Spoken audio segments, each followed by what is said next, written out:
Right, start recording. Press 3, record. 2, 1. Right, You might as well recording. start recording the Zoom Yep. as well. I am. Oh, piss off. I know, that's new. There we go. I've recorded Dusty, and the first thing I said is, oh, piss off. So there you That's go. fine. Start something to go on. Hello YouTube, we'll be with you shortly. We're just setting up a few bits and bobs. Right, start recording. 3, 2. I'm just going to tweet out the link. Press record on Zoom. Carl, remind Tom. Yeah, I've already done it. Well done. Right, tweeted out the I link. haven't got all my screens today, so I've literally got no idea what I'm saying.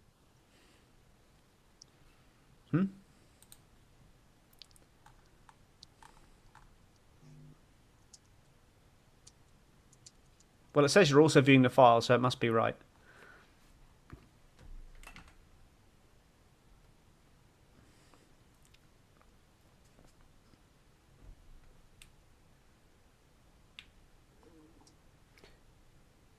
Cool. Live link's working.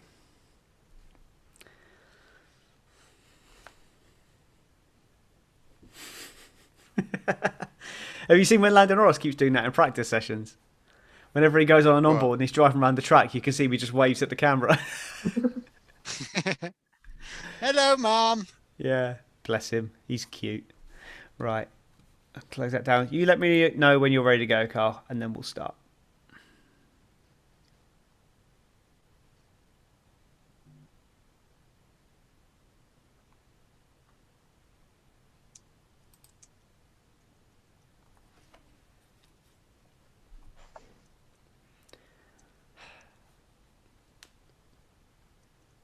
Yeah, you're right. I'm just filling in my gaps. Oh, hello, world. How are we? Have you missed me? I have actually. It's been hard. It's been very difficult Have without you? you. Yeah, genuinely. It's been very difficult. Well, And some he's good like, people coming no, to fill in. piss off, Carl. Oh, I No, think we've got George on the chat. Hey, George. I'm actually going to have to open up YouTube then now. I think it's George. Oh yes, it's Mr. Is G95. is it some boy from about 1999? Yeah. Oh, we got Best Spaniard on. An image. Oh my God, he's actually there. Firstly, he's just Alonso going to is sit there. Alonso's the greatest and has proved it already this season. And your mate's back, Jamie. He really Jamie's hasn't, back though, again. has he? Excellent. Who's Jamie? Cool. He was on last time. Oh. Well, last time Charlie was on anyway. It's like a Charlie Horn super fan. There's a Charlie Horn super fan. Yeah. There's Well, many They're of called the Hornies. Yeah.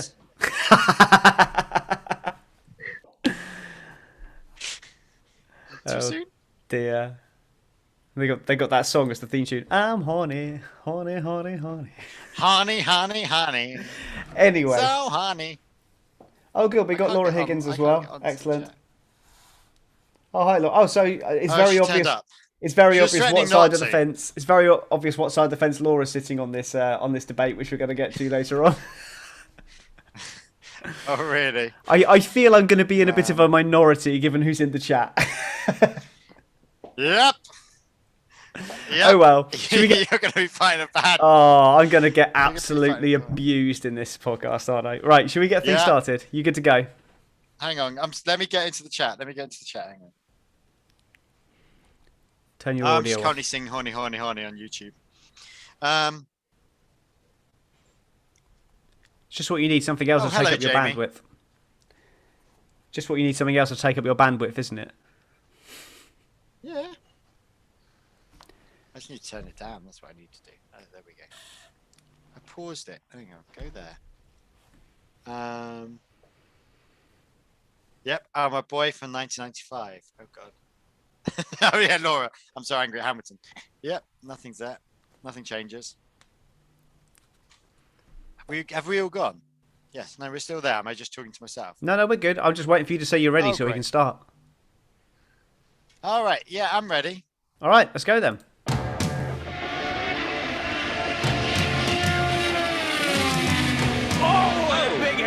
Have we put any Formula E into this yet? Not yet. 2 cars in one corner. Have that time. And the Brits are lighting up this sprint race. One job, Tom. One job. slowly. It is, That's it's gone. Don't mind. Oh, God. Michael Schumacher hits David How Coulthard. much money my internet going today? George Russell is the Formula You ready for this? champion. Oh! Hinchcliffe with a big one. Big one.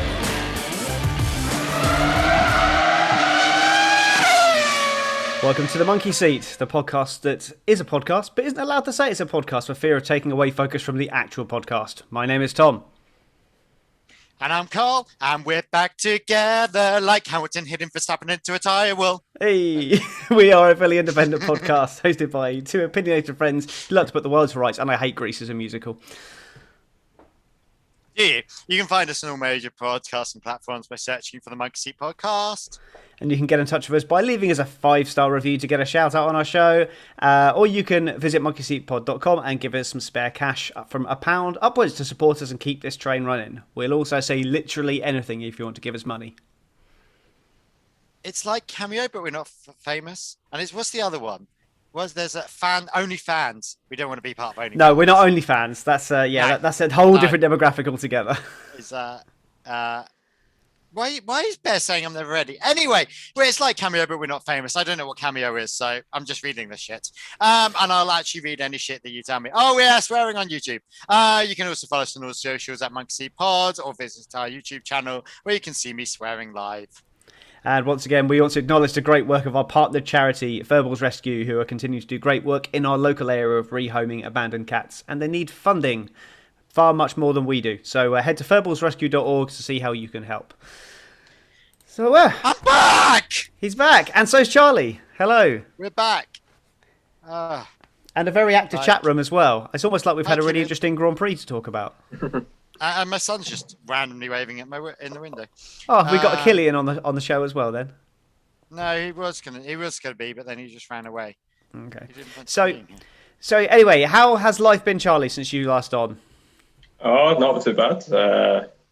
Been on holiday, so Excellent. it's gone pretty well. You've been on holiday. Where have you been on holiday? We're banned from going anywhere. Oh well, not abroad. Just kind of toured around Scotland for a bit. Went up north, so it's pretty. Awesome. Oh, didn't even leave your country. Why Love bother? Actually, We live in such a good country. Why would you bother leave? It's weird, like I think oh, I see like going up north in Scotland, you're already up north. You can't get much more north. Well, Glasgow. I mean, that's the lowlands. We were. that's the lowlands. Yeah, you go up into. Did you go up to where'd you go? I actually just asked that question. Inverness and Aberdeen. Oh yeah. So, what you town jumping, or did you go into any of the mountains up there? Yeah, no, just to the cities. Excellent. Yeah. Um, So how have why you been, does- Carl? Why does George think that Monkeyseat needs an OnlyFans page? Well, he just wants to see my Anyway, he just wants to see my podcasting thong that I mentioned on his show. You have a podcasting thong. I don't, How did I miss but this? I should do. I said I did. I was lying. Grant. Sorry, George, I was lying. Anyway, yeah. So how have you been, Carl? I have been on nights and filming and being in the press. Literally, my local paper put my picture in the bloody press. Ah, like, that happened to me as It well. was But go like, on. go away. And my picture was bigger than the actual writers or the lead actors. Oh, I was like, excellent. for God's sake. It wasn't bigger than Olivia Colman's, but yeah. So we've had paparazzi fights all week, and then we're doing night shoots. I'm just spraying holy water all over myself. That's not a good idea. And we had a christening for the little baby, so she's now Aw. officially christened. Bless. Which was all very small because no one was here. Carl with a real job. Why do people think that this might be my real job? Can you imagine this being my real job? That'd be a disaster. Yeah, so I was like you. I was also No in one the pays us. like you. I was Oh, yeah, also what in the have you been local up to? paper. I was also in the local paper because my my musical that I'm directing was put out in the Wokingham Today paper, and the first sentence said director Tom Horax. I was like, great, Oh dear. fantastic. You know, Well, I'm an journalism Art Fair native. 101. I'm an Art Fair native, which means I come from Ireland. Oh, okay. Which I mean, now I can just blag it a bit more. I just put on the funny accent and we will be glad. Yeah, you can get away with it. Hey, Cool. hey.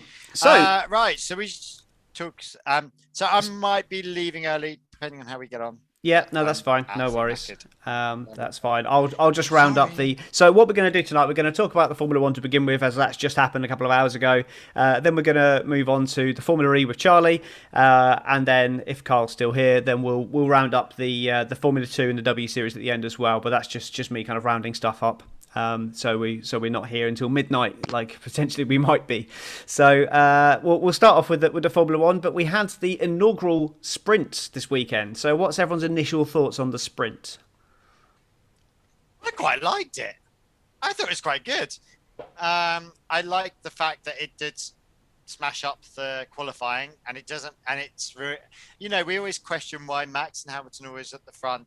Well, when you have a qualifying that puts the number one people at the front, what do you expect? Mm-hmm. So it was quite good. It makes it slightly more unpredictable for the actual race, such as Perez, who obviously dropped out quite drastically.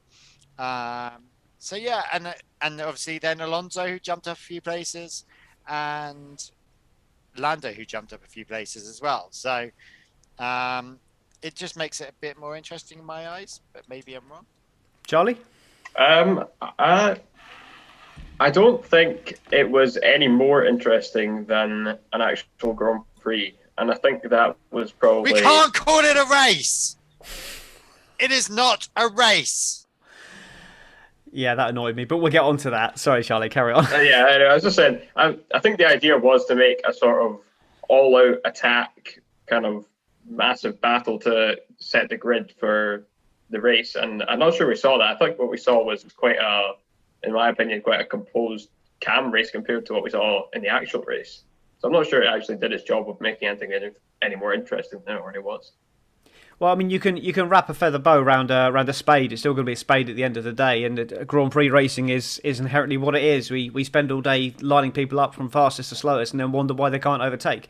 So I don't see that it was ever going to be anything special in that sense. What I did like was the way that the qualifying on the Friday really energised the Friday and the Saturday, and then my only negative I can see from it so far is that I think if they're going to tweak the rules, maybe they keep the rule of, the tyre you finish qualifying in is the tyre you start the race on, because what it meant was everybody except for Sergio Perez, who had nothing to lose, started on the medium tyres, which maybe that's just a circuit specific thing, but I was hoping to see like maybe Alonso and Sainz or people like that might start on the softs, or Bottas might start on the softs, just to kind of mix things up and try and get ahead of Verstappen early doors, and then protect the lead, that kind of thing, which they wouldn't be able to do if they're in Q3. So I was hoping to see a little bit more variation, but in the end they all just reverted to type and everyone started on a medium. So that was my only real negative from it. But as I said, I thought the Friday was electric. Only getting an hour to set up your car for qualifying and then going straight into qualifying. Later in the afternoon, track conditions changing, track evolving constantly. It was a bit more of a lottery. It's still the same for everyone, so I don't see it as gimmicky because everyone's got the same piece of tarmac. But it was a lot more of a lottery because you had to hit the track at the right time to get the best time in. So my take on it, I think there's far more positives than negatives. I don't think it's a finished article, and I don't want it for every race, but I think we could definitely see the format return next year and be successful.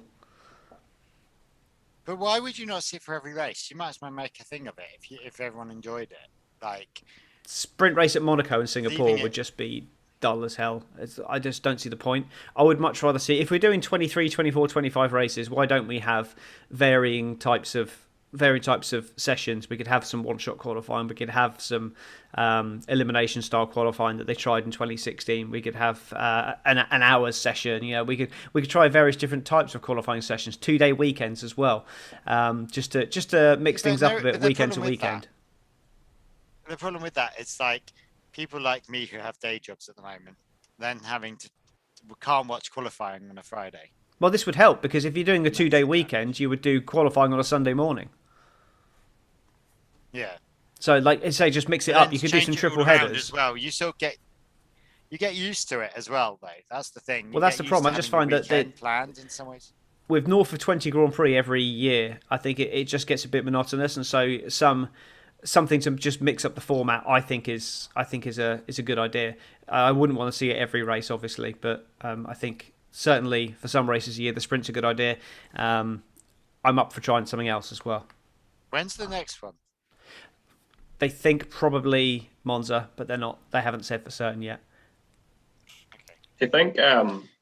Do you think having sprint races adds insult to injury to teams that don't already have good race pace and have to rely on qualifying pace to get them higher grid slots? Yeah, I think that's a fair point. And one of the concerns was that people were just going to return to their natural positions in the race because it's like the first third of a Grand Prix, and that would have been. So Alonso's natural position is 7th. Well, no, because Alonso tried something different. Alonso went in hard with the softs. Hard with the softs doesn't make sense, but you know what I mean. And what was interesting, was the fact that everyone got free tyre choice for the actual race. Yes, and that was my negative in that is that by doing that it meant that everyone just reverted to type and went for the mediums, which was what I hoped wouldn't happen. But yeah, I just find that everyone starts on the same tyres. If they don't qualify well, they then you see George Russell going backwards and that. But we can't set up a session just to cater for George Russell. That's not what it's all about, Don't we do that anyway? Yeah, but then as well, you say there's a chance that a lot of the initial overtaking from the race would then go back to where they would end up being anyway. But then you also had Perez coming through, you had Sainz coming through and out of position, you had Alonso powering through from the start and then getting into a good position, holding on to it at the end, and then so he was technically out of position starting where he did, and in the end he managed to stay there. So spoiler alert for the race. But yeah, so I think there's more positives than negatives, but I think overall it's something that can be adopted and can be good. Any advances on that? Yeah, I actually liked it, and I thought it was good fun. It was nice to have another race start because that was always fun. And it was relentless as well, wasn't it? It was over before it started, it seemed. Yeah. Which I thought was good. Yeah, and then which makes it that you don't like the problem with the Grand Prix is sometimes they are a bit too long, and especially at Monaco or places where they are just DRS trains. That's where the problem comes. And then you get Monza, which is just like over in a Monza's like over in a finger snap because it's so fast, and all the races are 300 kilometers plus one lap. So it's like Monza, because Monza's so fast, it's over in about an hour and 10 minutes nowadays, which is just crazy. Yeah. But and the same with Bahrain as well. Yeah, the Monza sprint race is going to be mental because it's only going to be probably about 10 laps. Oh yeah, or even the laps will even be. Is it that long? Oh no, sorry, it'll be more laps, but it's not going to be very long at all. Like because it's 100 kilometers, but it'll be done in like 20 minutes. So it's going to be mental. Oh really? Yeah. But anyway, should we move on to the Monza, Italy? Really fast one. Oh, yeah. Should we move on to the race then? Yes. Yes. Okay. So we've. I'll just do a 2-minute challenge then. It's the 2-minute challenge. Hamilton went side by side with Verstappen through turns 2, 3 and 4 off the start and looked to have the job done going into Brooklands, but Verstappen held him off. He then got a great run through Copse side by side and with Verstappen, and then contact happens and Verstappen flies into the barriers. Debate coming up later on that. Leclerc then takes the lead and a red flag is thrown. Shortly after the restart, Hamilton is awarded a 10-second time penalty for his contact with Verstappen, which prompts Mercedes to go to Plan B. Lap 15 and at the restart, Vettel. Plan B. At the restart, Vettel spun while battling with Alonso and fell to the back, and a game of cat and mouse began as all the drivers decided to try and save tyres for a one-stop. Lap 15, and Leclerc reported an engine cutout problem, pulling Hamilton right up behind him, and the issue appeared to sort itself out, and Leclerc impressively pulled a 2-second gap to Hamilton. Norris, looking nailed on for third, or potentially better, then had a slow stop allowing Bottas to jump him, and a slow stop for Sainz after a great run put him also behind Ricciardo in 6th, and Hamilton then served his penalty to come out just behind Norris. It took Hamilton 2 laps to clear Norris and then set off after Bottas with 20 laps to go. Valtteri, it's James. Lap 40 and the inevitable order came through. Bottas was instructed to allow Lewis pass going into Stowe and Lewis quickly pulled away. 10 laps to go in an 8-second gap and Charles Leclerc, and Hamilton was closing and then as they approached Copse Corner, the site of the first collision, my Sky decided to crash. Apparently Leclerc made a mistake and went wide, but I didn't see it. For the second time this season, Sky are a bunch of their arse. Hamilton came home to win his 8th British Grand Prix and his 99th race in total, followed by Leclerc. Bottas finished third ahead of 2 McLarens and Sainz in the other Ferrari in 6th. Tsunoda somehow got a point and Perez pitted to take the fast lap away from Hamilton at the DEF, which he did, but no point was awarded as Perez was 16th, so no points at all for Red Bull. That was easy. There we go. Yeah, you're really advanced. Yeah, Really I think it's because I've done it so close to the race. I haven't really had a chance to go through the race properly like I do normally. So, yeah, that was easy. I mean, to be fair, not a lot happened. And plus, not a lot happened. Lots except for the happened, but beginning and that yeah, Leclerc bit. Lots happened, but not a lot happened. If that makes sense. Yeah, and the pits weren't that exciting and things. Yeah, what did Anyway, happen come on deserves then. debate. So we'll go straight to the elephant in the room. Then the crash. So in the way of what's his chops, Toto and Christian. Those two Let's just need have to. your prosecution. Those who just need to screw and get over with. Right. What's your thoughts then, Charlie? Have you not noticed that Susie Wolf was wearing the exact same sort of suit that Jerry Halliwell normally wears? Oh no, Jerry Horner. Sorry. Yes, Jerry Horner. No, I didn't notice that because I'm not up on like 90s pop icon fashion. The little trends. white suit thing. Anyway, yes, I Charlie, don't know what I'm talking your about take on fashion it. is, if I Live actually chat. care about it. Live chat. Feel free to join in and give your verdict, and we'll read out your Well, your George responses. has already started. Cool. I'll have a look at that in a George sec. already started with hashtag racing Anyway. instant. Go on then, Charlie. What's your take on it? I think Lewis Hamilton was at fault. I think he could definitely have. You could see it. He wasn't steering fully into the corner. He was definitely not fully committed to that move, and Verstappen paid the price for that. He wasn't steering fully into the corner because he wasn't able to because Verstappen was hitting his wheel that was turning. Verstappen was hitting his wheel, or he was hitting Verstappen's wheel. That's the debate, that's isn't the it? question. Exactly. So I think Hamilton was at fault, and I think that was if he was going to try such a move like that into Copse on the inside, got to have more commitment than he did. So do you think the punishment was just, or did he get away with it? Came back to win the race, so that does beg the question, eh? But that's irrelevant. That's irrelevant. Is the penalty fine? How is that irrelevant? Is the penalty Hang right? on, how is that irrelevant? Because you don't issue penalties retrospectively. No. You don't issue them retrospectively. You Yeah, issue them at the time for the crime, and if you're able Maybe you to, should. if you're able to, well, you're then just fixing results. It then becomes race fixing. So Which it is at the moment anyway, because Hamilton gets a 10-second penalty and, still And wins then the race. recovers so from is it? still race fixing. well, no. And then knocks his mate out. Yeah, okay. So you didn't answer my question, Today- Charlie. Was it a valid penalty or not? For an incident like that, I'd probably be talking about something in the pits, either a drive-through or a stop goal penalty. I would say. Ooh. Okay, Carl. So you would have gone lighter.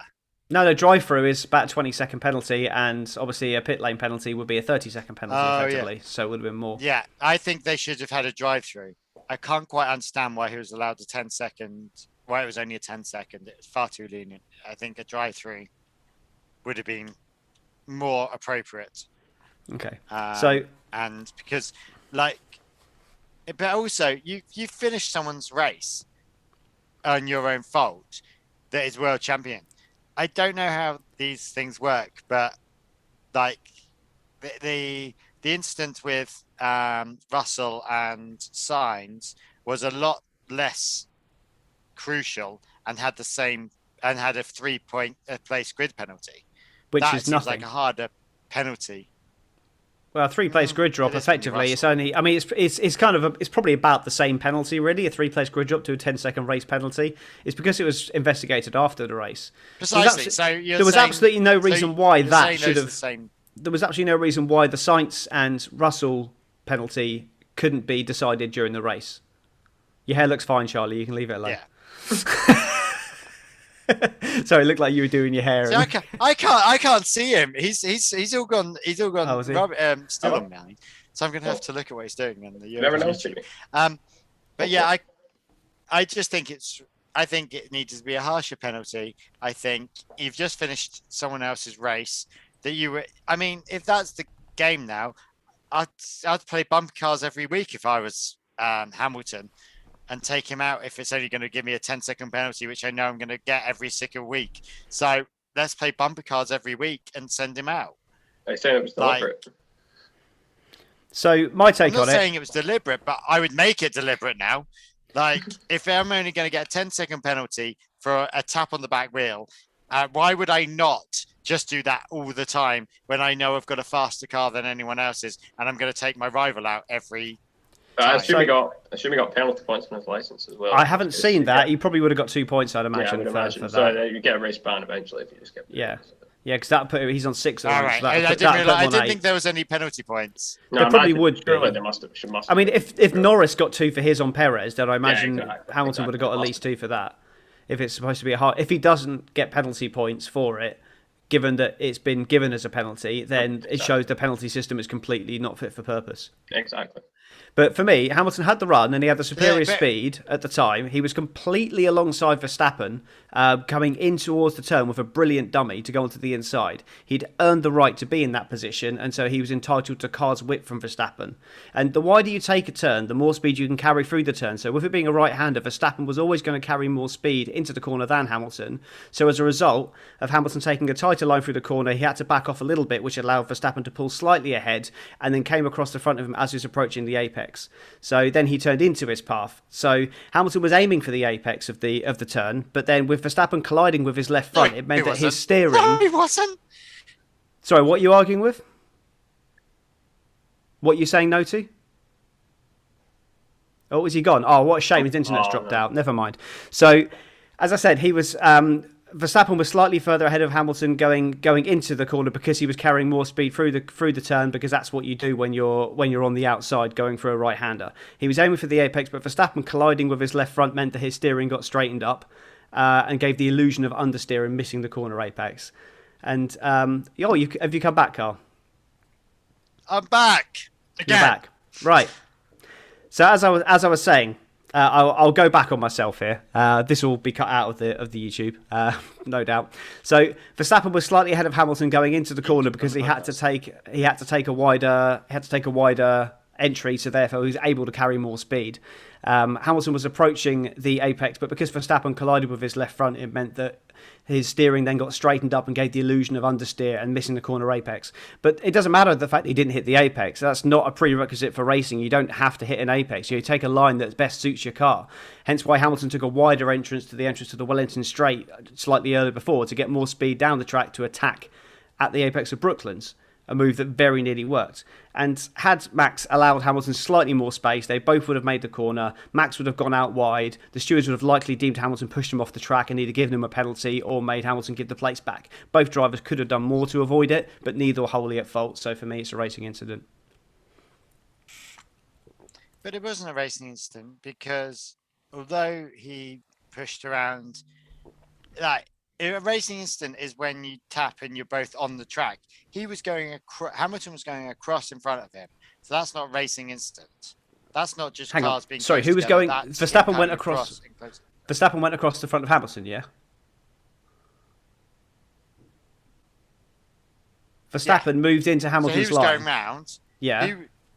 Yeah. Hamilton was up the Hamilton was like, inside. oh yeah, I've got a front. Then he tapped him. Yeah. As he was going round. Yeah. Yeah. But that how's that a racing incident? If you're driving into someone, how's that a racing incident? Well, that's exactly a racing incident because two drivers collide. That's the definition of a racing incident. It's just whether there's blame or not, and there's no blame. I don't believe.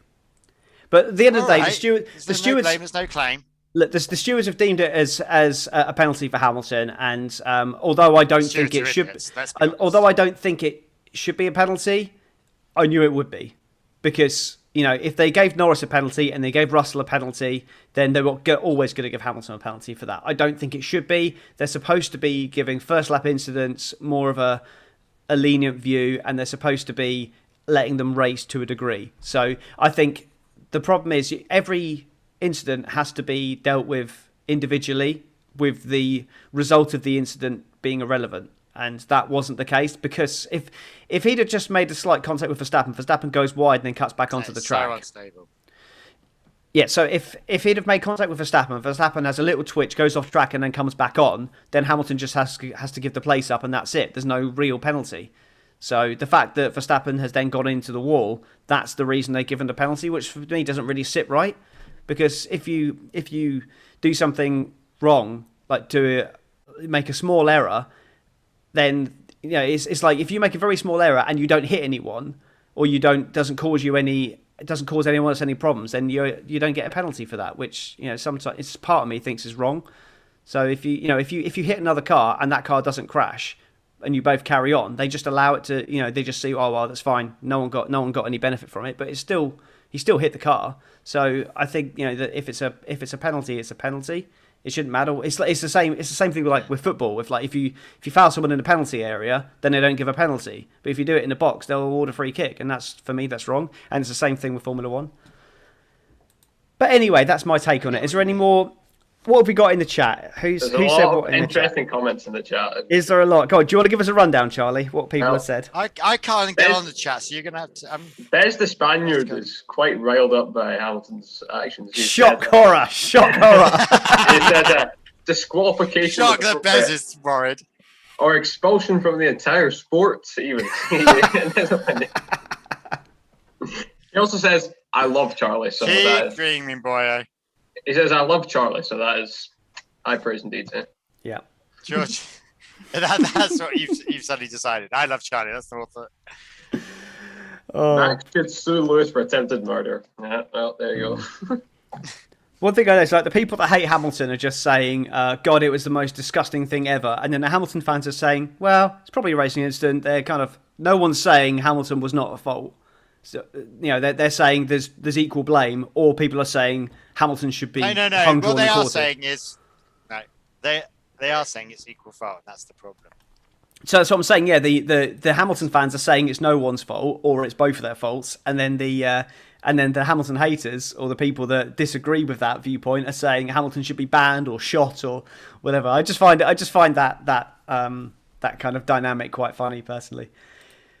We've got someone else talking about the Instagram post from Max Verstappen. I don't know if any of you saw it, but He was very critical. I'll just see if I can find it. He's very critical of Lewis Hamilton, and in particular his celebrations afterwards. Hold on a second. He's won the race. He's allowed to celebrate. Yeah, that was an interesting. I saw that as well. Yeah, did you see that? Right, hold on. It was the disrespectfulness. Yeah, here he says. He says he said, "Watching the celebrations after the race while still in hospital is disrespectful and unsportsmanlike behaviour, but we move on," he said. Yeah, but he'd official statement, wasn't it? He'd asked at the red flag if everything was okay, and they said, "Yeah, Max is fine. He's just being checked out, but everything's all right." So as far as he was concerned, it was just an accident. It's something that's happened on track. He's paid a penalty for it, and that was it. I don't see a major problem with his celebrations at all. To be honest, it's just neither do I. To be honest, I think it hurts because he's had an accident. He's taken a big hit in the championship, and he sees his rival celebrating. Of course, it's going to hurt. I'm sure. I'm sure Hamilton found it difficult to see Perez celebrating when he won the Baku Grand Prix. But it's yeah, exactly. And that's not even a championship rival. So of course it's going to hurt, but I don't see a problem with Lewis's celebrations. No, I don't either. I think that's probably something he'll come to question in retrospect. Yeah, I think so. Yeah. I hope that Hamilton just stays quiet and doesn't say anything. I'm sure he will. He knows. He's going to add fuel to be honest, he'll see. He'll see it as a positive for his championship charge because he's now got Max riled, and he's paid the penalty and still won the race. Which, to be honest, you can't take away from the performance of the race. It was it was a stunning performance after that. You take away that, even if you say that is a penalty, which, for, you guys are saying, I'm outnumbered 2-1, and the chat generally is saying it's Hamilton's fault as well. So you will say the penalty is Hamilton's fault. You take that out, and he's given an absolutely astonishing, incredible race there. He's driven a great race, I think, to come back from where he was and to still win the race from that. Charles Leclerc had the pace on him, and I couldn't see a scenario where Hamilton came out on top, but he managed to. Yeah. No, I think I don't think it was a racing incident. Personally, I think it is what it was, but I think we're bored of all this chat already, so let's move on to something. Yeah, I already had moved on. I was talking about Hamilton's performance in general, but you just went back to it. So I don't care. No, because you're talking about Hamilton. I'm bored of talking about Hamilton. His performance. Sorry, the one thing I did love, the driver of the day, with Hamilton came second and Verstappen came third. Oh, it was third at the end. I thought Verstappen was second last time I checked. What? Yeah, Verstappen, no, for doing 2/3 of a racing lap, which for me, just I know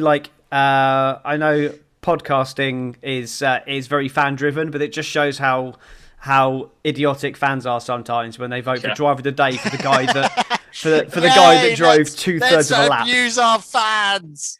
Only ones who voted for Max Verstappen for driver of the day. I've done 2 miles. Sorry, of name one circuit. person. Name one person who's ever voted. I've never voted for driver of the day. I've never voted. Kriani, you've ever voted? Right. No. Anyone on chat, have you ever voted? I guarantee no one's voted. Doesn't look like it. Guarantee no one's voted. Yes. Yes. No one's gonna vote it ever on those things. So I don't know which 3 people are voting, but someone must do. The whole of Holland.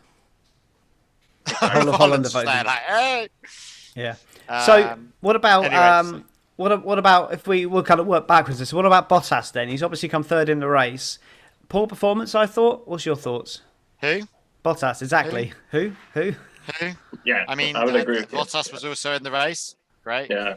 No, I agree. Poor performance. Hamilton was on a 10-second time penalty, and even then, he still managed to beat Bottas in identical machinery. I mean, what more? Yeah, I mean, over a race distance, he's finished 20 seconds ahead of Bottas if you take the penalty away. Exactly. Which is pretty mental, really. No, it's not good at all. And then, for tyres that are similar life to your teammates, to have that much pace deficit to his teammate coming through, couldn't get past Norris. Was lucky to jump Norris in the stops. For me, I think potentially if it hadn't been for that slow pit stop for McLaren, Norris beats Bottas. Norris doesn't allow Hamilton through so easily, and Leclerc wins the race. I think Hamilton hasn't got the pace. Hamilton would have ended up in 4th. The final 4 would have stayed as the final 4 no matter what. You don't think that if Norris had been ahead of Bottas, then he wouldn't have allowed Hamilton through quite so easily, given that he was in second place? Yeah, I agree with that. I hadn't thought of that, but yeah.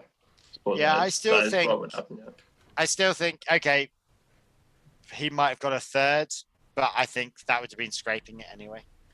I think he had the pace on Bottas. I didn't see anything for Bottas that saw that he was going to go ahead of him, to be honest, in the race. Yeah. But good from Ricciardo, though. He was, what was he? I mean, he was still... Why is this good for Ricciardo? I don't understand why it's good for Ricciardo. Go on. Well, he's finished 1 place behind his teammate, so he's finished just behind his teammate. Yeah, but and he's the experienced driver. He at least. Do not say he's still getting to grips with the car. We are halfway through the season. That's not what I'm saying. What I'm saying is that he's closer to Norris. I mean, he's still finished 15 seconds behind Norris, with Norris having a bad pit stop. That close. But still, he's finishing 1 place behind his teammate. He should be up there. He's finishing 1 place behind his teammate instead of finishing 10 places behind 15 seconds. Sorry, you're the one that always goes on about how Alex Albon ended up 4 seconds or whatever it was behind his teammate every race, and the one that was always about Bottas ending up so many seconds behind Hamilton. No, I'd say that Alex Albon was on average half a second a lap. Yeah, so on average, Albon was half a second a lap off Verstappen on race pace and was often lapped by him. That's 15 seconds. Ricciardo was lapped by Norris in Monaco, and he's finished 15 seconds behind him in this race. That's an improvement. I'm saying he's improving. I'm not saying that he's the finished article yet, because he isn't. That car's incredibly difficult to drive. So I just think that generally it's good for McLaren in that they got 22 points. Unfortunately, with Leclerc in second and Sainz in sixth, that's still a net loss to Ferrari because Ferrari had such a good race. But at least they've kept that third place, and Norris is back up to third in the championship again because of Perez's poor performance, which is interesting. Yeah. He won't stay there. Perez and Bottas will pass him, but Sainz unlucky. Do you think, like, you say this, and yet he's Mr. Consistent at the moment? He is, yeah. He's being consistent, but both the Red Bulls and the Mercedes keep bashing in the fourths. Yeah, I mean he's bashing in the fourths, and that the other two. The other two fight it out. Bottas and Perez fighting it out, and if he keeps going in the fourths, we seem to be getting some decent. It's very unlikely he's going to stay there. I'm not saying he won't, but it's very unlikely he's going to stay there. But if he does, then fantastic. Obviously, I want him to, but yeah. Sainz slow pit stop. Good race up to that point. That lost him. He would have been ahead of Ricciardo had it not been for that. So you could put that in your anti-Ricciardo bag as well while you're there. Alonso, go on. We got to talk about Alonso because let me just open the anti-Ricciardo bag. We got to talk about Alonso with Bez in the chat. Who? Alonso. He had a good race. Yeah, it was a shame for him at the start. Spanish geezer in a French car. Sorry, Charlie, go on. I mean, it's the two worst things, Spanish in a French car. Go again, Charlie.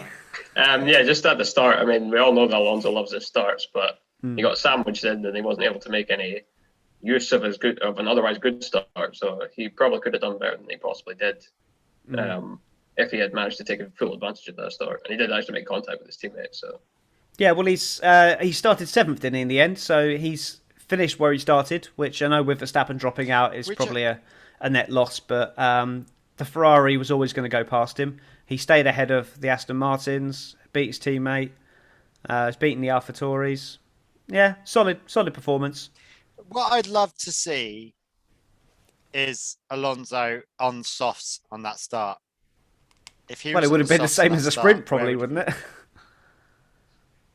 Yeah, that's what I'm saying. Can you imagine if he ended up on softs at the start? He would have been flying, and we would have been a lot further up. Yeah, he would have. I think he then would have had an extra stop to take though, because he wouldn't have been able to make the soft tyres last long enough. So he would have ended up dropping out of the points if he'd have done that. It would have been great. It would have been box office to watch, but I think overall it wouldn't have been good. It would have been interesting seeing Alonso mixing with Hamilton and Verstappen at the front there. He's obviously got that car's got some huge acceleration, and I think that looking at it, I think that's where Ocon has got his points and place from is the acceleration of that car, of getting off fast. I can't say I've ever noticed that, but it's an that's what I'm just thinking. But I just wonder if it is that's where it's got the acceleration of getting out of those corners. It doesn't have the greatest top speed and it doesn't have the greatest braking, but if it has the acceleration to just rack it up out of those corners, that's why Ocon was doing so well. And I think he's just, I don't know, where did Ocon end up again? That's what I mean. I didn't see him in the race. Ninth in the end. He got a couple of points. Just ahead of Lance Stroll. Hey. I didn't see them in the race at all. Also Noda for 10th. But Lance Stroll did well, didn't he? Even though we never saw them. Yeah, I mean, yeah. They were having a little battle there. Yeah, he was... I remember seeing him once in the race. He was fighting... Maybe was it with Raikkonen or someone? I can't remember now. But yeah, another... Yeah. I mean, to be honest, the focus was on the front for a lot of the race, so they didn't show an awful lot. But that's another thing. Like, they don't tend to put a lot of focus on what happens at the back. Do we know what happened with Perez yet? Did he get a penalty for punting Raikkonen off? Anyone hear that? I haven't heard anything. No, I mean, it's not going to make any difference because he finished 16th Here we are, let's all anyway. go Googling. Yeah, no, he finished 16th anyway, so it doesn't make any difference. But, I mean, poor performance from Perez. Starting on the hards, I could see what they were trying to do, but it just didn't work. He just never got anywhere. He got into the points once and then made an extra pit stop. He stopped really early. He was never going to get to the end on them. Why did you stop so early when you're on hards? Just seems almost the most pointless thing to be doing. And especially Perez, that goes long. I reckon that car had a fault on it still. No penalties for Perez or Raikkonen, so there you go. Okay. Well, again, this thing, they never seem to give penalties to the people in the middle or the back of the field. It's always the people at the front they give penalties to. Yeah, who they're giving penalties to are the people that we're watching. So George Russell will always get penalties. Lando Norris will, because the English audience are the bigger ones, and we're the ones watching. You're probably right, to be honest. It's like Eurovision, except the other way round. Nil point. They give points and penalties here. They don't give any points in Eurovision. It's backwards Eurovision. That's what this is. So Tsunoda finished ahead of his teammate. Shocking. Really? Yeah, Gasly didn't have a great race. Yeah. I don't know what. No idea where Gasly ended up. Yeah. Not he ugly. finished 3 seconds behind Tsunoda. Did he take an extra pit stop? I think maybe he took. I feel like he took an extra pit stop. I don't know. I haven't got that information up here at the moment. This is the problem we're finding at the moment. Obviously, did you watch the Sky coverage? Most of it, but the end of the race was on Channel 4 because my Sky dropped out. But are we obviously the video director's choosing it and that's per company, but I feel like we're losing a lot of the race at the moment. Well, the feed is the worldwide feed. Every broadcaster has the same feed. Yeah. But I feel like Liberty or whoever's directing that we're losing a lot of the midfield stuff where we're just like, we've got no idea what really happened to them. If you went through the thing, the lineup, I think you'd work out where the first 7 places are, but I couldn't tell you who's an 8th, 9th, 10th. Yeah, we got a lot of that last year because Mercedes generally were running away with the races. So we got a lot of the midfield battle last year, but this year we're getting a lot more of the front action. But I just think we need to see more of that midfield action because it's just as interesting as what's happening up front.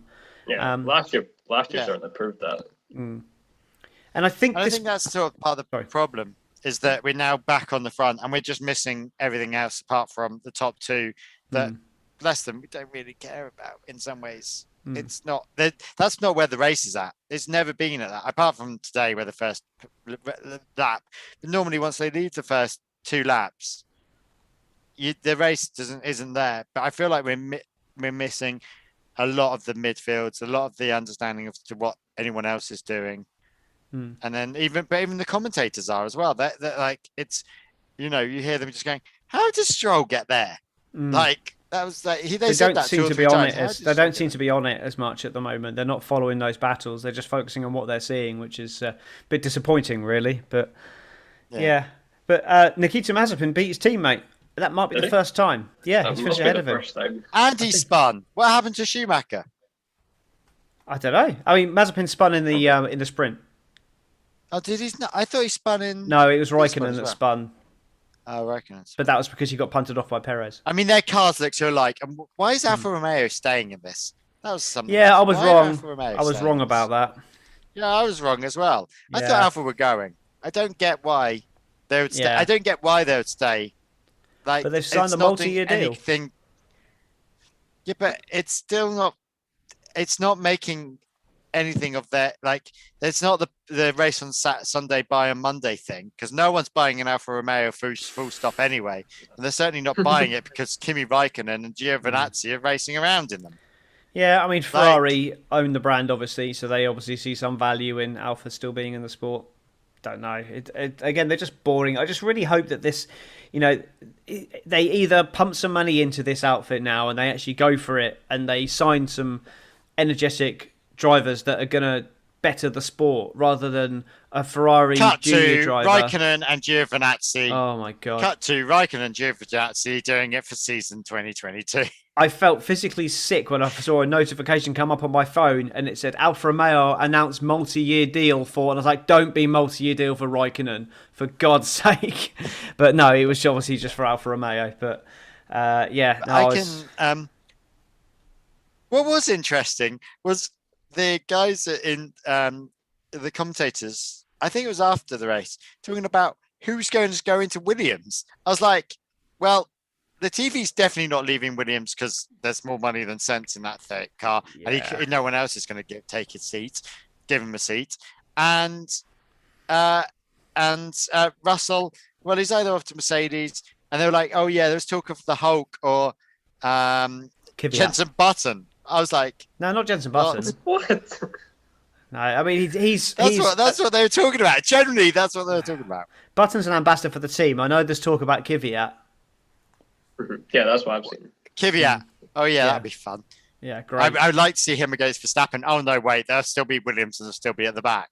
Yeah, no, another uninspiring choice. To be honest, both of those would be uninspiring choices for me. This is the problem with having your missus now really into Formula One. I have to keep up with all the gossip as well. I didn't realise that Max Verstappen had stolen Kvyat's missus. Yeah, And is currently raising and Kvyat's his child. drive. He stole his drive and his. Yeah. I mean, like, this is the problem. I have to keep up with that stuff now. Like, I get told this stuff, and I was like, "What? I didn't know that." And she's obsessed with some Italian presenter at the moment, Oh, okay, like maybe, Francesca something. Anyway, maybe she should come on the show. I'm trying to make her come on the show. She just doesn't seem to. No, I keep trying. I keep going. You should come on. You should come on. I'm going to make her come on. Should get her on for one show. Maybe like during the summer break when there's no racing, we can just like talk about the drivers and their girlfriends and who's shagging who. And... The girly sessions. Yeah, exactly. We can call it the girly podcast. Oh, we're not sexist at all, but No, not at all. But let's be honest, we don't care about that stuff. That's generally the kind of thing that Laura likes, and just women in general. Definitely getting cancelled by our few women listeners. Do you reckon we've got any women listeners apart? 25% female, apparently. Our listenership says Really? on my last 25%. Is that because of my stunning good looks? I think so. Yeah, Must be. definitely. No, It's got to be. No, it's because Charlie. Oh, Charlie's Scottish. Charlie Yes, brings. Charlie. Yeah, Charlie Charlie brings the girls to the yard, doesn't he? Yeah. What can I say? Got some milkshake there, Charlie. Oh dear, you're not going to get that reference, are you? Right. No, I did. Oh, okay. Laura cool. says she'll do it if Emily goes on. Oh, okay. I'll speak to her. We're going to have girly sessions. I'll see if Emily wants to come on as well then. We're going to have a girly sessions. There we go. Dear. Great. So we could talk about Max Verstappen's race, but we kind of already have done. Yeah. And yep, done. That's it. To be honest, Are you Norris going all good talky and going through the field? I mean, we've got some talking points written down here, but we kind of covered most of them off already. So I was kind of working through the field gradually, yeah, but just kind of loosely, yeah. What do we think about having the fans back at Silverstone? Well, it's great visually, but as Emily said when we were watching it, oh, look at all those fans ruining our wedding. Oh yeah, what are you up to? We're on 1,147 today. Oh, I haven't checked the figures today. All right. Probably 50,000, something like that. 50,000 cases. The stag's becoming more and more impossible at the moment. Yeah, but the numbers are still like, I think we've our worst day has been 60 odd deaths. Yeah. Which is, when you got 50,000 cases, that's really, really low. I know, it's hard to... Yeah, and I'm double jabbed now. Sides. I'm double jabbed now. Don't know if you can see that. Lucky you. I can't even... I tried to be single... I wanted the single jab. And then I rang up our pharmacy because they were doing all the single... This is really boring for anyone, but I was doing all the single jab for the pharmacy. And then I was like... and then they didn't ring me back, but said they did. And I was like, I've got no calls from you. And your phone didn't go through, so you're not getting the single jab. I was like, darn you. So they keep offering me the double jab. I'm like, nope, because that's not going to work in time. So I'm trying to fight for a single jab at the moment so I can come over. Well, the Johnson one? Yeah, so that I can come over. So I've got to get the single jab in the next week and a half. Don't know how that's going to work, but we'll see. Cool. So I can come over for the stag. But it's more than a week and a half away. It's a month away. No, but I have to have them 14 days post that to get my passport. This is the thing. So we'll see. What's your jab status, Charlie? He's 15. Absolutely nothing, yeah. He's a child. He's immune still. That's true. Aren't you? That's the real... Oh, he's Scottish, which means he's also probably immune. Yeah. They've got tough skin up there. Exactly, the Scots. Yeah, don't bother wasting them on us. So, yeah, pretty much. Or at least that's what the S&P would have you believe. Anyway. Yeah. Anyway, should we talk about going political there? Should we get back onto motor racing? Should we? I think that's a good idea. Yeah. Before we go too much further here. Should we talk driver of the day? Okay. Who wants to go first? Who do we think? I vote Max Verstappen. Damn it. Oh, definitely. No. Yeah. No. not I Max think Verstappen. we should make it a rule that you can only choose driver of the day if they finish the race. Or do at Or do least something. at least do most of the 75% of the Do race. something. Get classified. Yeah, that's what it'll be. Yeah, Something, classified. damn it. You can't be driver of the day without finishing the race. Yeah. So who do I think is driver of the day? I mean, right, you can't have Max or Hamilton, let's be honest, because even if Hamilton was driver of the day, he'd be dick of the day as well. So swings and roundabouts on that one. So Leclerc then? and we've Leclerc? Leclerc. Yeah. I think you're why dead not? right. I think it's Leclerc or Norris, and I think you've got to go with Leclerc. Yeah, I would say. Podium there. So my take on it, I have thought about this beforehand. Generally, and you can listen back to previous shows, I don't give driver of the day to people that make mistakes that cost them positions. So Hamilton, he's got a penalty. He has to be ruled out because he's got a penalty, despite the That's what fact we that agree. he did that. Leclerc, he made a mistake to let Hamilton through. I couldn't see a scenario where Hamilton got past him. He gave too much space, and then he went onto the marbles, went wide. So I don't think he can get driver of the day because he threw away the race win. He should have been. He didn't. There is no way that Ferrari can cope with that Merc. He was only 7 tenths of a I thought he was second. getting through. He was only 7 tenths of a second a lap quicker. Generally, you have to be more than a second a lap quicker to go through at Silverstone. Hang on.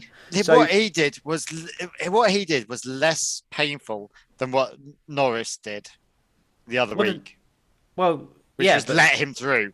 Just drive past. There you go, darling. well, yeah, because Norris Yeah, he wasn't threw racing it at away. that He point. threw it away. I Yeah, agree with that. What I'm saying is he made a mistake. It Where was an I can unforced see where error. this is going. I can see where this is going. Go Go on, on. keep going, Tom. Keep going. I know where this is going. Go on. Well, it's not Go Bottas, on. clearly, because Bottas Keep didn't have the going. pace. Keep going. Yep, So who I was know where next? this is going. Who was Keep next? going. Lando Norris? Keep What going. did Lando Norris do in the race? Nothing wrong. Absolutely nothing wrong. He should have got a So podium. hang on. So you're claiming? Hang on. he hang on. kept Hang on. Bottas behind him. He did nothing wrong Yep. apart from letting Hamilton through at one point. Hamilton was a quicker car. Right. So was Leclerc. So was Hamilton. Versus Yeah, but he was Leclerc. much quicker How than can you he was say much that? quicker than at that point. For me, right? So No. he kept Bottas behind him comfortably for the majority of the race. Look, and then I love Norris, but he was not driver of the day. Through no fault I love of his Norris, own. but he was not driver of the day.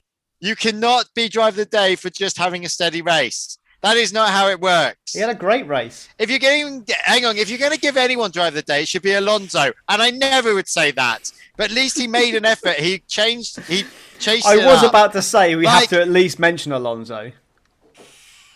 So it's either Alonso or Leclerc.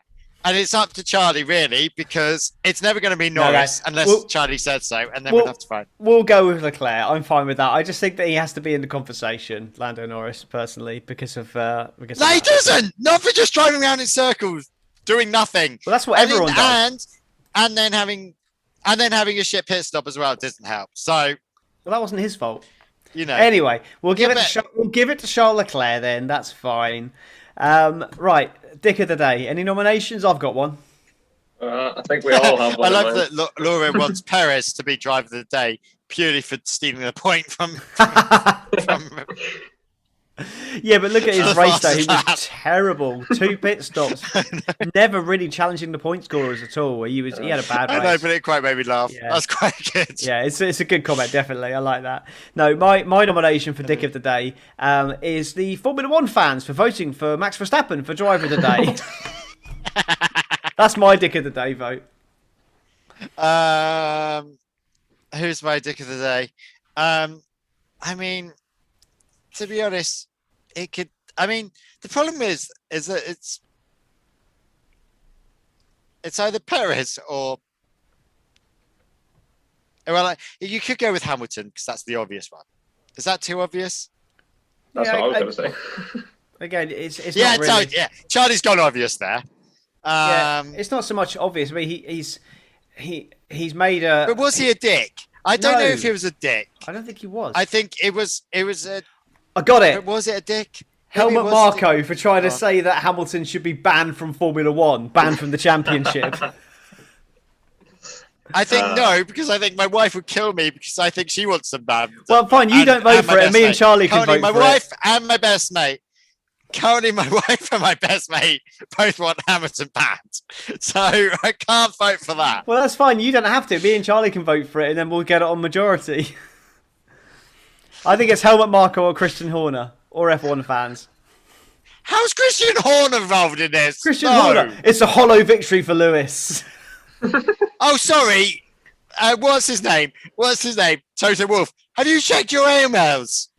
No, I don't check my emails. Right. Well, you should check your emails. Like, I didn't see that off, bit. Toto. I didn't see that bit. That was one of these new FIA radio things they were showing you. Yeah, he was on the. Michael Massey. He was on the. What's his name? The FIA guy. Michael Massey. Yeah. What's the Michael Massey? He was like, Toto was on to Michael Massey. Have you checked your emails? It was like, no, I don't check my emails during the race, Toto. And then Toto was like, you should check your emails right now because there's something about rules in there. Yeah, he sent a diagram. He said he sent a diagram through which showed why Hamilton didn't need a penalty. Yeah. I love that. I would love to see that diagram. If you go Oh, sod it. Is it Toto Wolff? Is it Toto Wolff? Yeah, Toto, yeah. If you go on motorsport.com on Instagram, they had a really funny thing about it. You just see that after the race. Oh, brilliant. They had some funny suggestions for what the email could have included. Oh, brilliant. No, it's, yeah, I think Toto Wolff then. Should we go Toto Wolff? We just do Toto Wolff's dick of the day. I think it was quite dickish the way he then. I think, like, you can understand why Thingy Bob was angry, why Christian was angry. You can understand why he was angry at all, and just the way he was storming up and down as well. I love the fact that they were just constantly going on at Michael Massey about things to do with that. But at the end of the day, it's the stewards that pick that pick the penalties. Yeah. Massey has nothing to do with it. He just refers them to the stewards. I do like Christian Horner. Hi, Michael. Do you have a minute? Yes, Christian. And then just laid into him. It's just like, wow. I bet you wish you did say yes. Like, oh dear. Do you have a minute? Oh, like, no, nothing. We red flag, mate. I've got nothing else better to do. Yeah. Carry on. No. So predictions wise, did you notice when you put your predictions in, Carl, that you picked exactly the same as me, apart from you went for Mazepin for first retirement and I went for Giovinazzi? I didn't even look at the picture you sent me. Oh, okay. Yeah, I went for Hamilton win, Verstappen fastest lap, 6th place for Sainz, and Giovinazzi first retirement. Charlie went for Verstappen win, Hamilton fastest lap, Sainz in 8th, and Alonso first retirement. So no points for Charlie, but we got 2 each. Same thing. We got 2, yeah. Yeah, because we got Hamilton for the win and Sainz finished 6th. So I was quite excited. That's matched our best result yet. That is my best result yet. I've only ever had ones. That's your second 2-pointer, and that puts us and the guest predictor all on 7 points. 3-way tie. Shocking. Absolutely shocking. Sorry, did we agree that Toto Wolff was dick of the day? Yeah, I think we did, didn't we? I guess yeah. Yeah, I think so. Right, Toto Wolff dick of the day. I think that was the one that we can all agree on. Yeah, I think so. Yeah. So standings-wise, that brings stuff a lot closer together now. We've got Max Verstappen obviously still leads the championship, 185 points to 177 now from Lewis Hamilton. 113 points, my boy back up in third. 113 points there. Bottas just 5 points behind Norris now in fourth. And then we've got another 4 points back, Sergio Perez with a 0 score there. Charles Leclerc pulls clear of Carlos Sainz with 80 points. Carlos Sainz now 68 points. Ricciardo 50. And then Pierre Gasly 39. And Sebastian Vettel rounds out the top 10 with 30 points. And then in the Constructors' Championship, it's so close now. 289 points for Red Bull, with Mercedes 285, just the 4 points between them.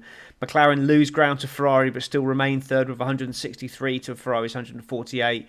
And then 99 points back, it's AlphaTauri with 49, Aston Martin with 48, Alpine 40. That's a really tight battle. So the fifth, sixth, seventh. There's definitely a battle for 1, 2. There's a battle for 3, 4, and then 5, 6, 7. 5, 6, and 7, yeah. And then we've got the battle for 8, 9, 10. No change there. Alfa Romeo, 2 points. Williams and Ferrari, still nothing. As in Haas, Ferrari, still nothing. So that's the standings. And that's the Formula 1, I think. We did it. And it's taken us about an hour. Yeah. Shocking. Shocking. So next up, it's the Hungaroring is next up, and then we have the summer break before we go to Spa. Yay. So that's going to be interesting. So that's a 3-week gap, isn't it? That's all right. Yeah. Do we know, what do we think about the Hungarian ring? I think it's a Hamilton track. He's won there 8 times already. It's they seem to be better in the corners. Red Bull, so there's a chance there. But Hamilton's so strong at that track, it's going to be tight. I think Mercedes are going to just about have the edge. But then when we come back from the summer, it's going to be Red Bulls for the end of the season, which is going to be great because. I just want this to be close. You know, I don't mind Verstappen winning the championship. Mm-hmm. I don't mind Hamilton winning the championship. I just want it to go down to the last race, or at least the penultimate race. Just see a tight. I want it to ebb and flow. The lead to keep changing hands. Things like this happening. Not so much people crashing out of races, but people to have people to make mistakes and for big championship swings to happen. I don't want someone to be 40, 50 points up the road. It's great that we're going to go into the summer break. And the likelihood is there's not going to be a race victory between first and second in the championship going into the summer break, which is great. We're almost halfway there, and we've got a great battle. 8 points up the top there. It's great. Nice. Yeah. Cool. So we shall see what happens in the battle. So I think we move on to the Formula E now. Carl, are you going to stick around or are you going to log off? No, I'm going to go. I'm working at 2:00 in the morning. Cool. And I haven't even watched them, so I just sit there and just be like... Yeah. Well, it's great to have you for part of a podcast anyway, so thank you for that. Sorry, Laura can stop spamming the chat now with like 60 comments or something. Well, bless her. She's standing because everyone else has stopped. So she's gone. So she's just carrying on. Anyway, right. Speak to you guys later. Bye, Carl. I shall. Love you. Bye. Love you too. Bye, Charlie. Bye.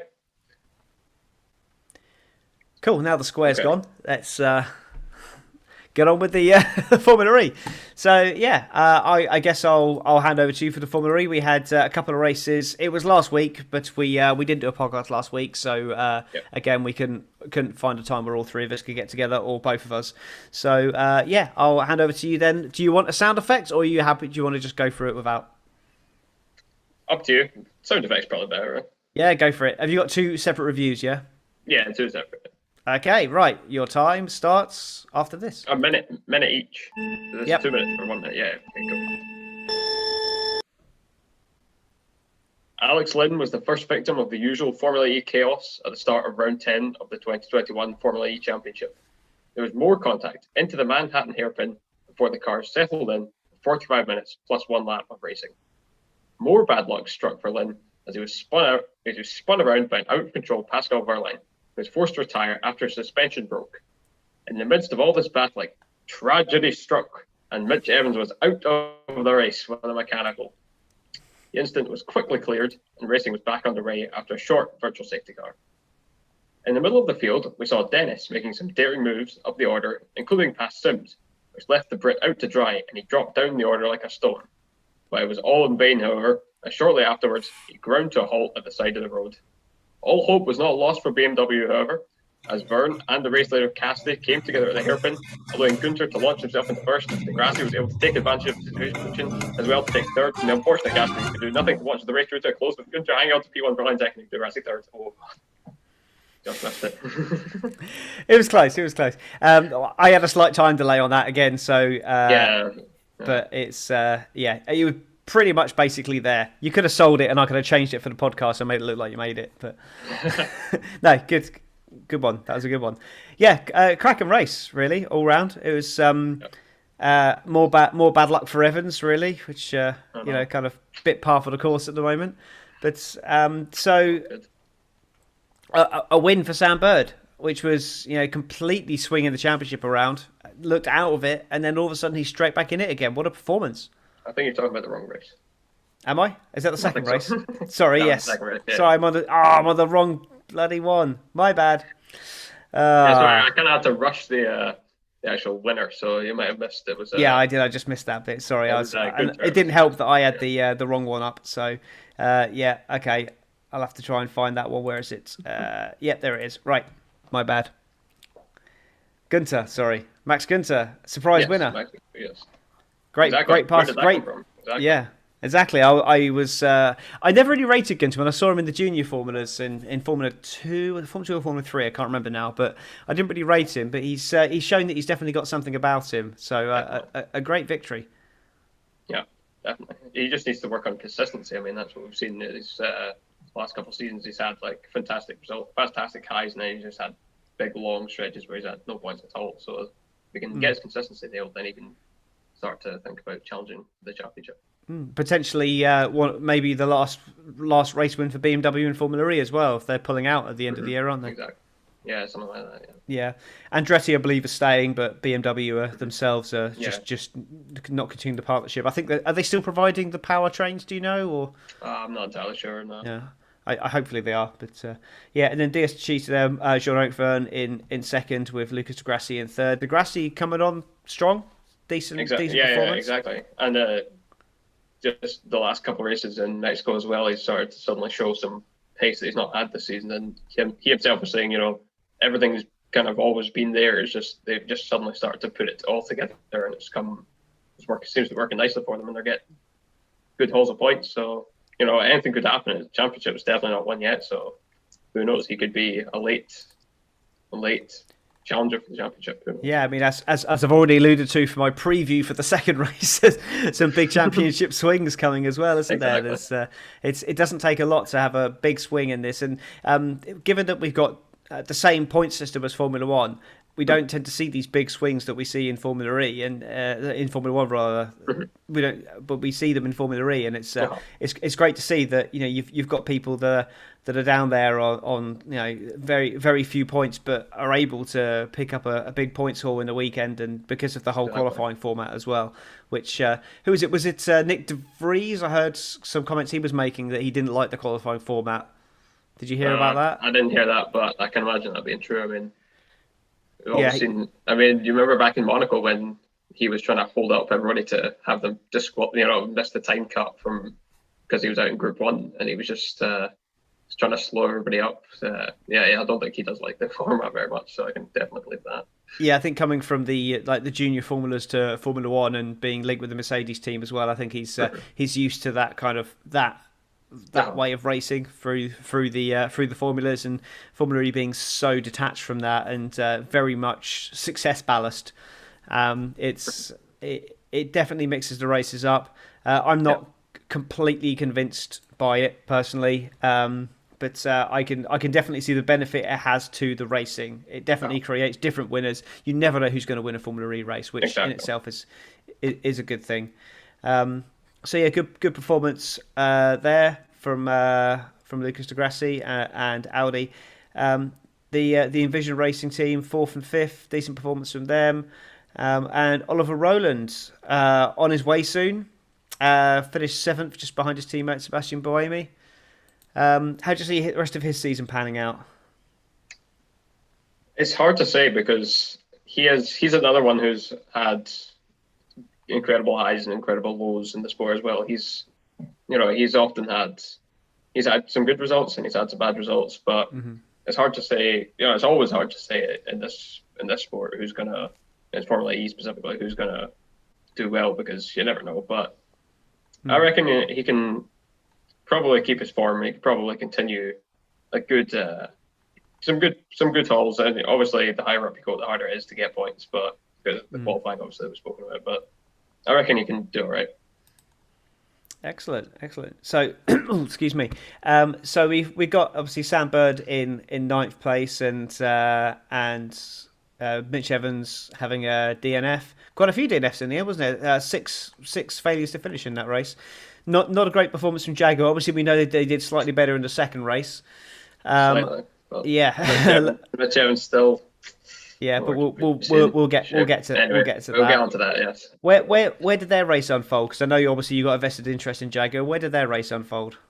Obviously, about halfway through Evans. Well, maybe not even about a third of the way through Evans. Just pulled over to the side of the road, mechanical failure. He was out of the race, and Bird started pretty far down. I can't remember where he started, but it was quite far down anyway. And he managed to, as far as I remember, he managed to fight through, but I don't think he managed to actually get to the points in the end. I think he's just a kind of a victim of the qualifying and starting further down. So Yeah. not much he could do there. Yeah.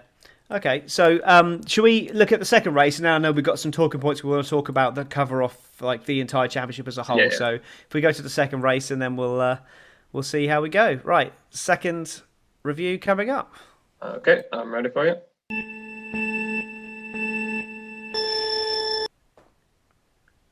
Heading into turn 1 for the second race of the weekend, there was very nearly contact between the leading Jaguars, but luckily everyone made it through cleanly. Everyone, that is, except Vern, who was stuck on the grid. The safety car was subsequently deployed as he was cleared. It wasn't long before it became clear that if Evans wanted to hold on to his second place, he would have to fight, and fight he did. The race really saw a lot of battling for the top places. The one place that never looked in doubt was that of Sam Bird, who kept his composure at the front throughout. Mortara ended up nearly in the wall, leaving the championship leader with another pointless race. Suddenly, from nowhere, disaster struck again. Mitch Evans began to slip uncontrollably down the order with just minutes left on the clock, after what was later revealed to be a suspension failure after a brush with the wall. He nursed the stricken car to the line, but the suspension finally buckled before he could cross it, dropping him to a pointless 13th place to burn off a disastrous weekend. But further up front, Jaguar tasted the flip side of the coin, with Sam Bird delivering a stunning lights-to-fly finish with Cassidy second to Costa third. Nicely done. Nicely done. So yeah, as I said before earlier, Sam Bird, what a performance!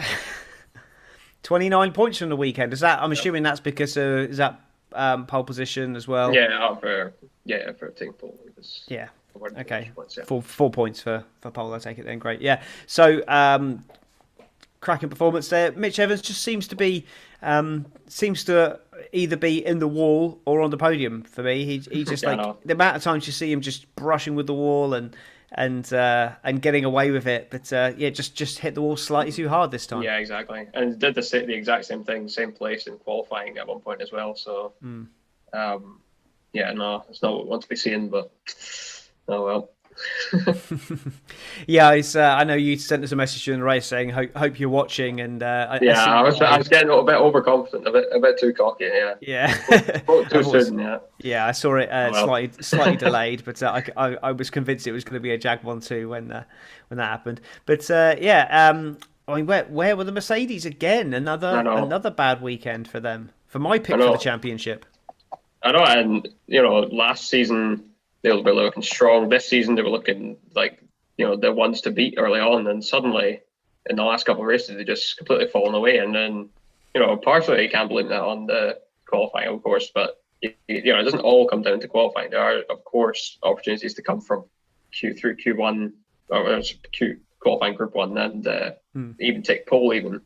And Mitch Evans was in Group 1 in race 2 and he was second on the grid. So it's not all about that, and I think whatever is going on with them, they need to sort it out quickly. There's only 4 more races to go, so it's a bit strange for them. They suddenly had a big drop off in pace. Yeah, I mean their drivers in the championship were first and second at one point, and now you've got Nick De Vries down in 10th place. Where's Stoffel Van Dorn? He's down in 13th. It's just. I mean, the form book, they got 6 points in round 8, and that was Van Dorn's last points he scored, and Nick De Vries got 2 points in round 8. So Mercedes 3 rounds, no points. Yeah. That's terrible form. Exactly, especially for a championship contending team, you'd expect them to be. I mean, in Formula E, you don't expect the championship contending teams to score points every race, but 3 in a row, no points for either driver. I mean, that is you're starting to worry about them then if you're. If you're Mercedes, you're starting to think, what's going on here? That is pretty unusual, yeah. Yeah. So someone else that's impressed me has been Nick Cassidy. He's second place in the race.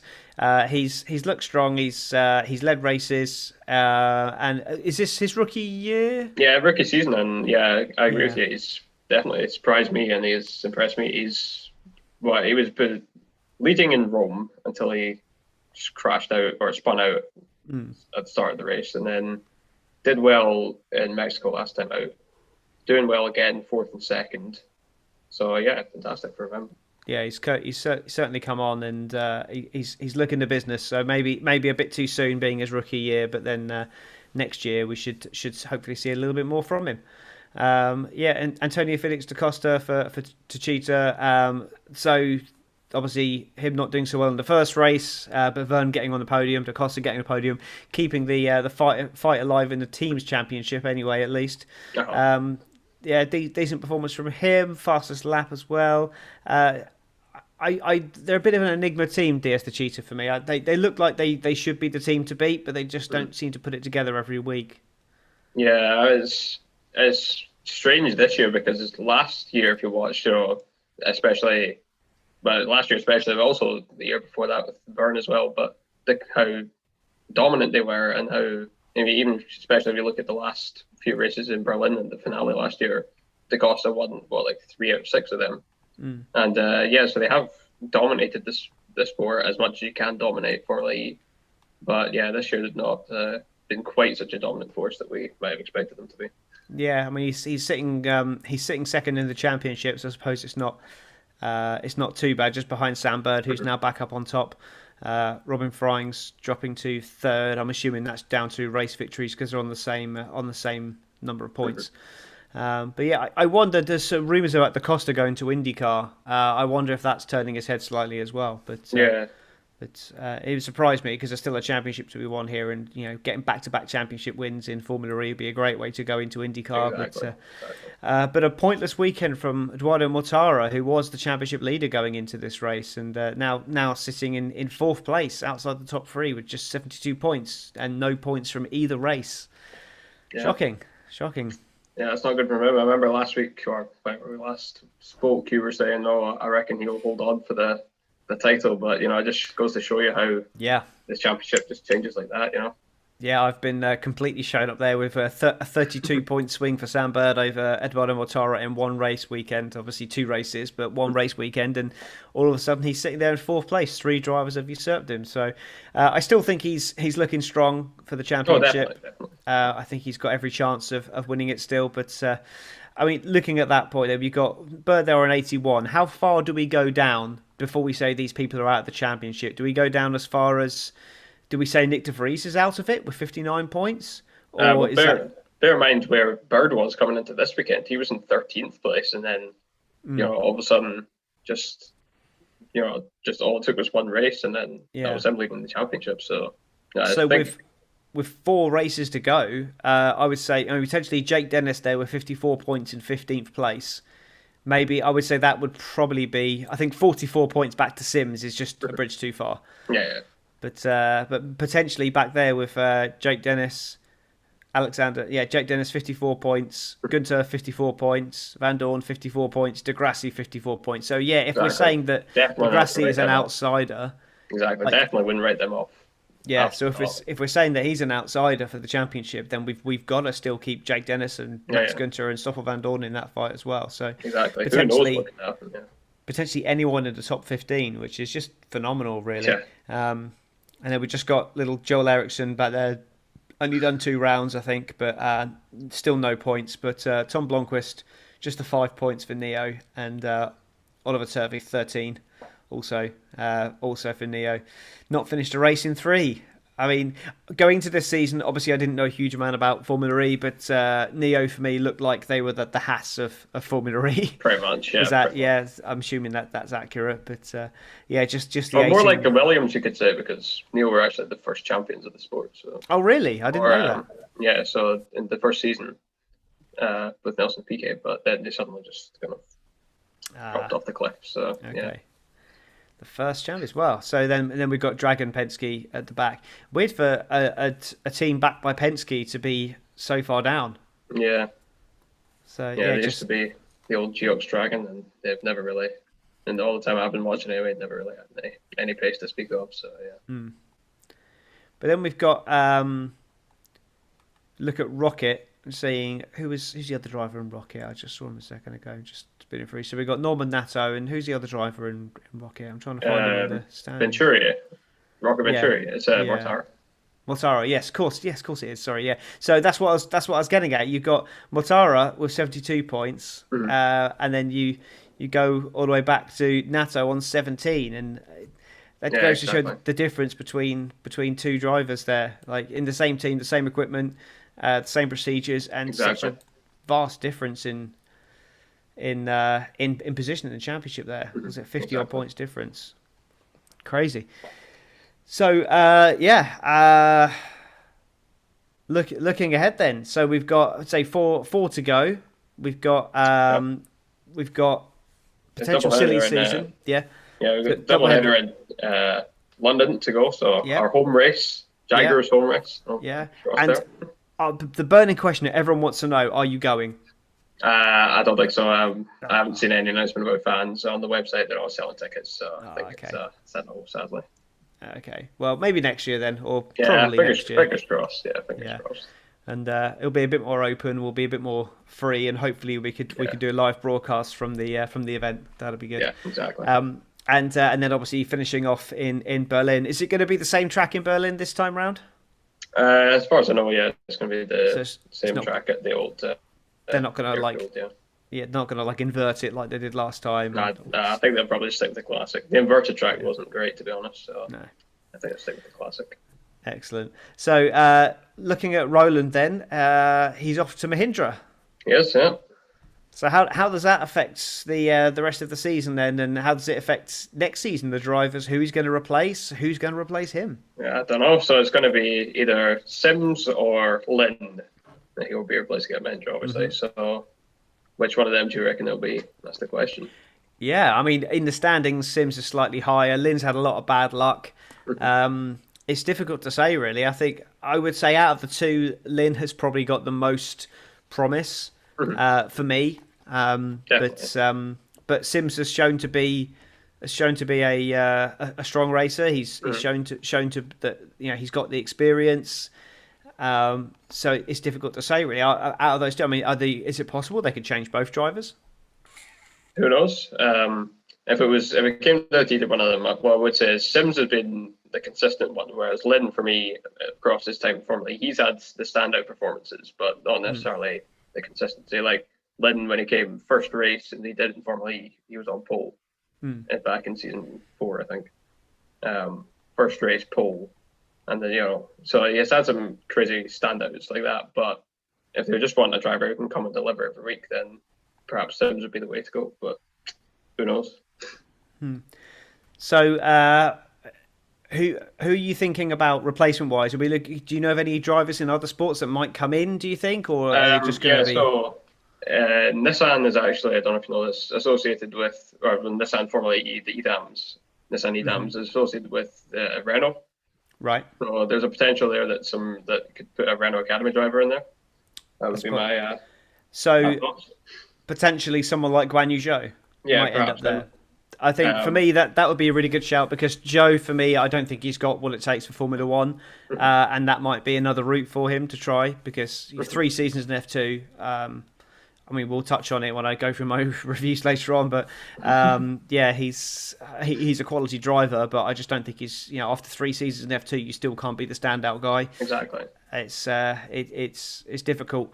You could potentially see someone like Alex Albon, maybe, if he doesn't get into Formula One. Yeah, Albon was actually tipped to go to. Well, he was supposed to be going to Nissan before he was assigned for Toro Rosso. Yeah, so who knows? Maybe he would go back there after, if he doesn't get into F1 next year. Then maybe that'd be his place to go. I have Nobuharu Matsushita driving for Nissan in Super GT. He could be another shout. Yeah. Yeah, and I know that Andretti, they've obviously got links in lots of other motorsports as well. Oh. They could, if BMW obviously leaving the sport, so would they be looking to keep Jake Dennis and Max Günther? Could we potentially see some young Andretti drivers coming in? I know there's a couple of good ones in Indy Lights that they're wanting to put somewhere else. You've got drivers in IndyCar that are under pressure as well. They might want to maybe ship them out. So there's a possibility there. We might see someone like James Hinchcliffe might come over to Formula E as a possibility, because I know that they're looking to make changes. So it's possible. Who knows? I can't see Max Günther or Jake Dennis coming across to IndyCar. I don't think that's something that would happen. But Mercedes, I think they're probably going to stick firm, aren't they? With I would imagine so. Yeah, I can't see them changing that. I think that those two drivers do well for them. yeah, solid lineup. I just need to. Their line, I heard somewhere that he might be going. Is that something I've just made up in my head? I don't know. I mean, it could be. I have no idea. I can't say I recall that, but you might have just heard that, and I haven't. I've probably heard that somewhere. I mean, Lotter has got to be going somewhere at some point, surely. Yeah, because he's no spring chicken. Is he? He's. I'm sure, isn't he in his 40s now, Lotterer? Is he? I don't know. I think he must be the oldest. I think he is. I'll have a quick look at his driver profile. Bear with, loading now. Driver profile. Oh, it doesn't have his age on it, does it? Well, he's born in 1981, so yeah, that would make him. That would make him. He's 39. 19th of November 1981. Yeah. There we go. Well done. Yeah. So yeah, he's just like me. He's getting on a bit. So yeah, probably about time he hung up his helmet. But yeah, so he'll probably be going somewhere at some point. But interesting. So championship-wise, I think we've pretty much covered all that off. Anything else you want to talk about on Formula E? Don't think so, no.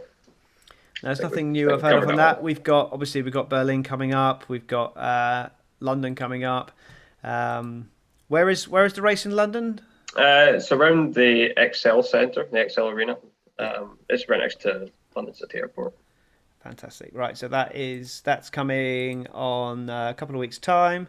24th and 25th of July. That's going to be. And we just got the one race that weekend as well, so that will get full attention for us.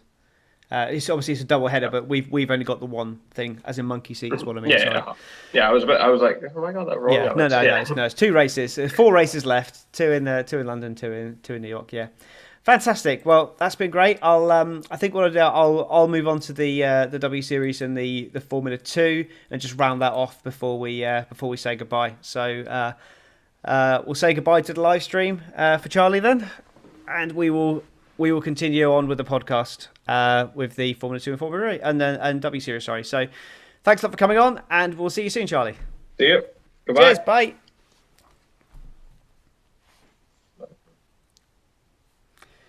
Great. So I'll just wrap this up then for us then. So we had a race in the W Series. It was the Silverstone race, and we had Alice Powell wanted to take back control of her championship after losing the lead to the reigning champion, Jamie Chadwick. She did this by winning her home Grand Prix, but it wasn't as easy as her race 1 victory at Austria.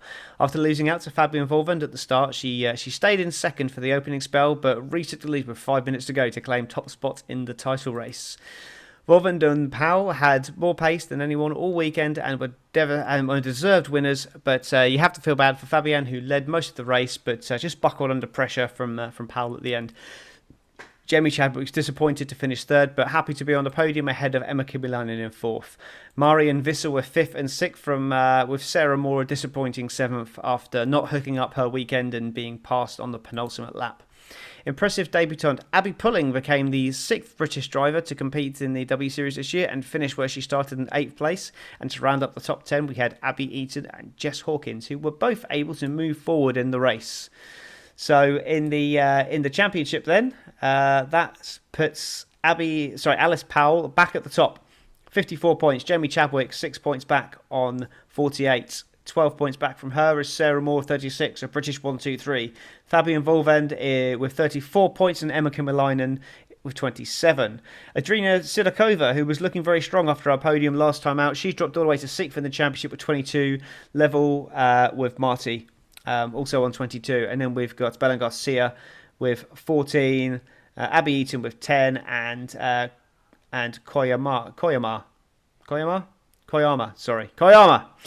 in 10th with 10 points, also tied with Bruno Tomaselli as well. So that's championship looking tight there. It's next round is next Formula 1 race at the Hungaroring, and then we also have the Belgian Grand Prix, Zandvoort, and then we finish up in Circuit of Americas and Mexico. So that's your W Series catch up there. The races were a little processional at times, or the race rather was a little processional, but it it was great to see a British winner and 2 Brits on the podium as well. So well done for Jamie and Abby Pulling as well for a fantastic performance to finish 8th. And in the Formula 2, we have 3 races. I'm just going to grab a drink before I go into this. We went into the weekend with Guan Yu Zhou leading Piastri and Schwartzman in the championship.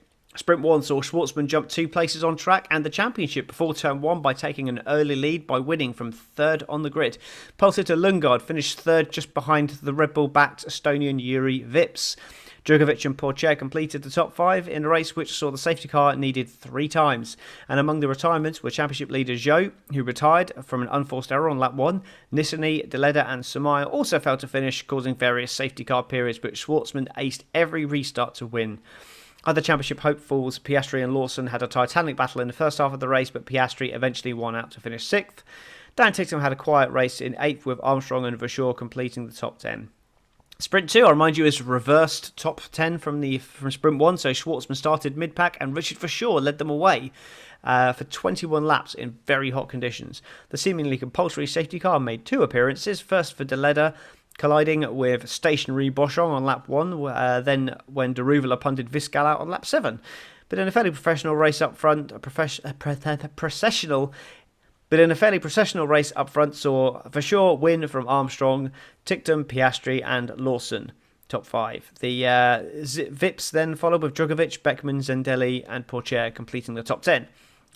Zhou starting for the back was the biggest mover, climbing to 11th, and Schwartzman threw away 9th place on the last lap, trying to pass Beckman and fell out of the points. We then went on to the Sunday feature race, and after a bad start to the weekend, Zhou reasserted his dominance with a strong win in the Formula 2 feature race. He quickly took the lead at the start from Piastri and went slightly longer than his rivals to hold track position through the alternate strategy runners with ease. He was never really under threat, and Piastri fell behind Ticktum at the stops and failed to repass him and had to settle for a podium behind Ticktum, putting up a strong defence from Verschoor in 4th, who was pushing him really hard for the final section of the race. Schwartzman and Djokovic followed, then came Vips, who had a great run on the alternate strategy, impressing once again. Pourchaire, Zandelli and Deruvala made up the top 10 to finish the race action for the weekend. So in the championship, that meant that Oscar Piastri now leads the championship with 108 points and Guan Yu Zhou in second with 103. We have Robert Schwartzman on 91, Dan Ticktum on 89, Yuri Vips on 85. Now for me, those 5 are the 5 who are fighting out for the championship. Theo Pourchaire a little bit far back there with 65.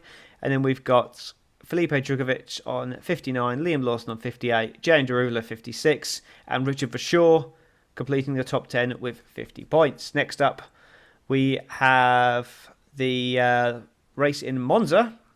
We have obviously the 3 races in Monza, Sochi, Jeddah and Yas Marina. So that's still 12 races. We're only halfway through the season. So at the halfway point, we see Piastri obviously with a 5-point lead over Zhou. Nothing really separating them, but I've made my feelings on Zhou very clear.